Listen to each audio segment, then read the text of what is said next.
O'g'lingiz rosa xursand bo'lsa kerak, adasi. Shunda telefon bo'ladi-yu, xursand bo'lmaydimi? Assalomu alaykum Va alijon. alaykum assalom. O'g'lim, tug'ilgan kuning bilan.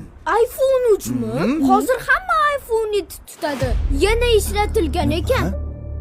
Adasi. Bitta narsaga hayronman. Hech narsasiz o'sgan avlod hamma narsasi bor avlodni katta qilyapti, to'g'rimi? Lekin bularning na shukurni biladi, na rahmatni. Men bolaligimda bitta koptokka erishish uchun yillab do'konda unga termulib turardim. Chunki menga koptok olib bering deb adamga aytolmasdim. Qornim ochsa ham maktab oshxonasiga kirib, bulochkani hidini hidlab turardim, lekin sotib olmasdim. Chunki koptok olish uchun pul yig'ardim. Hozirgilar otasidan uyalish naryoda tursin, so'ramasdan pulini ham ishlataveradi. Ha, sen ovqat yoqmadi, boshqa ovqat zakaz qildim deydi. Bizni qovurilgan piyoz yeb, ariqdan suv ichganmiz, o'lmaganmiz. Hozirgilar boshqacha. Ularga baqirish mumkin emas, urishish mumkin emas, birorta ish buyurish mumkin emas. Bo'lmasam depressiyaga uchraydi, psixologiyasi buziladi. Bizda depressiyaga vaqt bo'lmagan. Sani ham esingdami? 3 olgan kunimiz o'z qo'limiz bilan otamizga kamarni olib berardik.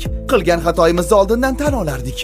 Kaltak yesak ham ularni qattiq yaxshi ko'rardik. Hozirgi ba'zi bolalar esa Instagramda 100 ta like bossanglar onamni o'ldiraman degan ahmoqona gaplarni ham gapirishyapti. Biza gilamlarni qo'limiz bilan chizib uxlab qolardik. Hozirgilar telefonini quchoqlab uxlayapti.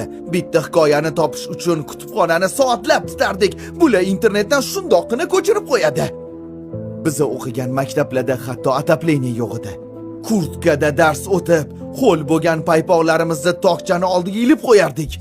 Bitta kitobni 5 ta sinfdosh talashib o'qirdik. Hozir 5 ta kitob bitta bolaga to'g'ri keladi, lekin birortasi o'qimaydi.